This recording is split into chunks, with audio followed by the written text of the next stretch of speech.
Hi అండి అందరికీ. దోశలు వేయాలంటే 6 గంటలు బియ్యం నానబెట్టాలి. తర్వాత మిక్సీ బట్టి 8 గంటలు పిండిని పులవనియాలి. ఇంట్లో ఉన్న వాళ్ళంటే అలా చేసుకోవచ్చు, కానీ ఆఫీస్కి వెళ్ళే ఉమెన్స్కి అంత టైం ఉండదు. కాబట్టి ఇన్స్టెంట్గా దోశలు ఎలా చేసుకోవాలో ఇప్పుడు చూపిస్తాను, చూడండి.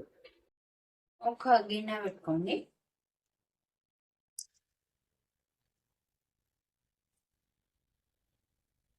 4 గ్లాసుల బియ్యం పోసుకోండి. మినపప్పు 1 గ్లాసు,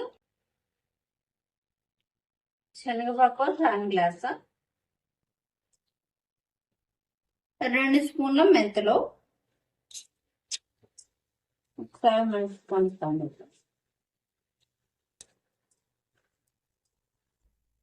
బియ్యంని మంచిగా వేయించుకోండి. చూడండి, బియ్యం మంచిగా వేగింది. స్టవ్ ఆఫ్ చేయండి.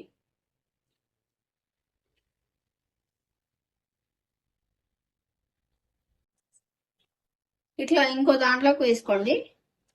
చల్లగా అయ్యే వరకు పక్కన పెట్టండి. చూడండి, మొత్తం చల్లగా అయింది. గోరువెచ్చగా కూడా ఉండొద్దు. ఒక జాన్ పెట్టుకొని ఈ బియ్యం జార్లో వేసుకోండి.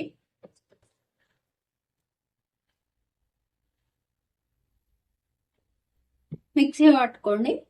చూడండి, ఇట్లా మెత్తగా మిక్సీ పట్టుకోండి.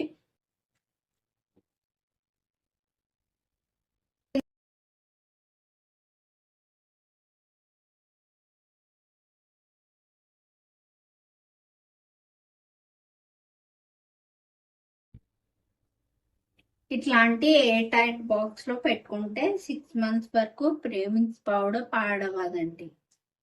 ఈ ప్రీమిక్స్ పౌడర్ ని దోశలకి ఎట్లా కలుపుకోవాలో ఇప్పుడు మీకు చూపిస్తా. ఒక గిన్నె పెట్టుకోండి. పిండి వేసుకోండి. కొన్ని వాటర్ పోసుకోండి. ఒకసారి కలుపుకోండి. ఆఫీస్కి వెళ్ళే వాళ్ళు ఈవినింగ్ వచ్చాక ఈ ప్రీమిక్స్ పౌడర్ లో వాటర్ వేసి నానబెట్టుకుంటే మార్నింగ్ ఇన్స్టెంట్ గా దోశలు వేసుకోవచ్చండి.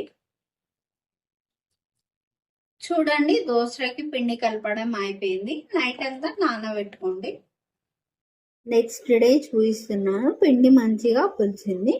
పిండి కొంచెం గట్టిగా ఉంటే వాటర్ వేసుకోండి. నాకైతే పిండి కన్సిస్టెన్సీ సరిపోయింది, సో నేను వాటర్ వేయట్లేదు. ఇప్పుడు కొంచెం సాల్ట్ వేసుకోండి. సాల్ట్ కలిసేలా మంచిగా కలుపుకోండి. ఇప్పుడు దోశలు వేసి చూపిస్తాను. స్టవ్ మీద తవా పెట్టుకోండి. తవా వేడయ్యాక 1 గంట పిండి తీసుకొని తవా మీద రౌండ్గా వేసుకోవాలి. ఇప్పుడు దోశ చుట్టూ రౌండ్గా ఆయిల్ వేసుకోవాలి. ఒక సైడ్ దోశ మంచిగా ఫ్రై అయ్యాక ఇంకో సైడ్ తిప్పుకోవాలి. 2 sides ఫ్రై అయ్యాక దోశని ఒక ప్లేట్లోకి తీసుకోవాలి.